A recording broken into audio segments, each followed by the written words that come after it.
ایک वक्त की बात है कि एक बादशाह था। उसने अपने शहर में एक निहायत ही खूबसूरत मस्जिद तमीर करवाई। मस्जिद की तमीर मुकम्मल होने के बाद बादशाह की बेटी ने ख्वाहिश जाहिर की कि जब यह खूबसूरत मस्जिद बन जाएगी तो वह वहां जाकर 2 नफल अदा करेगी।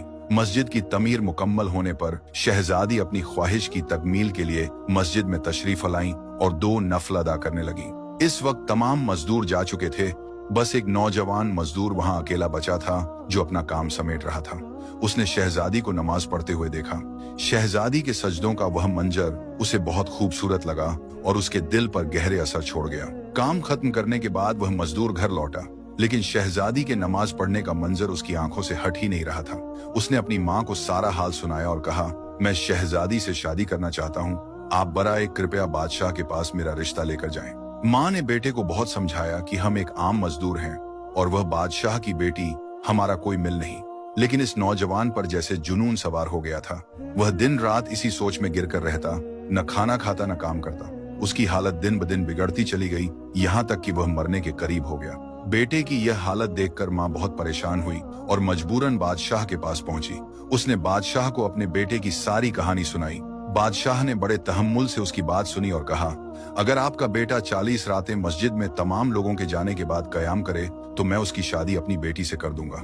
बादशाह ने यह भी कहा कि उसकी निगरानी की जाए और अगर वह एक रात भी न आया तो यह रिश्ता नहीं हो पाएगा। माँ ने घर आकर बेटे को बादशाह की शर्त बताई। वह नौजवान फौरन तैयार हो गया। हर रात जब सब नमाजी चले जाते, वह मस्जिद में कयाम के लिए जाता, अल्लाह के हजूर सजदे करता, दुआएं मांगता और अपनी इबादत में खो जाता। 1 2 3 करते करते 40 रातें गुजर गईं, लेकिन नौजवान बादशाह के पास नहीं गया, बल्कि वह कई और रातें भी मस्जिद में ही बिताता रहा। जब काफी दिन गुजर गए और वह नौजवान बादशाह के पास नहीं आया तो बादशाह ने उसे अपने महल में बुलाया। बादशाह ने उससे पूछा, क्या तुमने मेरी शर्त पूरी की? नौजवान मजदूर ने कहा, जी हजूर, मैंने आपकी शर्त पूरी की है। बादशाह ने खुश होकर कहा, मैं तुमसे बहुत खुश हूँ, मैं तुम्हारी शादी अपनी बेटी से करवाने के लिए तैयार हूँ। लेकिन यह सुनकर वह मजदूर मुस्कुराया और बोला, बादशाह सलामत, मैं अब इस रिश्ते के लिए तैयार नहीं।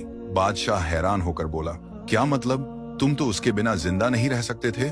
नौजवान ने बड़े सुकून से कहा, हजूर, आपने मुझ पर बहुत बड़ा एहसान किया है। जब आपने मुझे 40 रातें मस्जिद में कयाम करने का हुक्म दिया तो मेरा मकसद कुछ और था, लेकिन इन रातों में सजदों के दौरान मुझे जो सुकून मिला उसका मुकाबला दुनिया की किसी भी चीज से नहीं किया जा सकता। मुझे समझ आ गया कि मेरी मोहब्बत आपकी बेटी से नहीं बल्कि उस मंजर से थी जहां वह अपने रब के हजूर सजदा कर रही थी, और अब जो मुझे मिल गया है वह सबसे बढ़कर है। यह कहकर वह नौजवान सुकून और इत्मीनान के साथ वापस चला गया।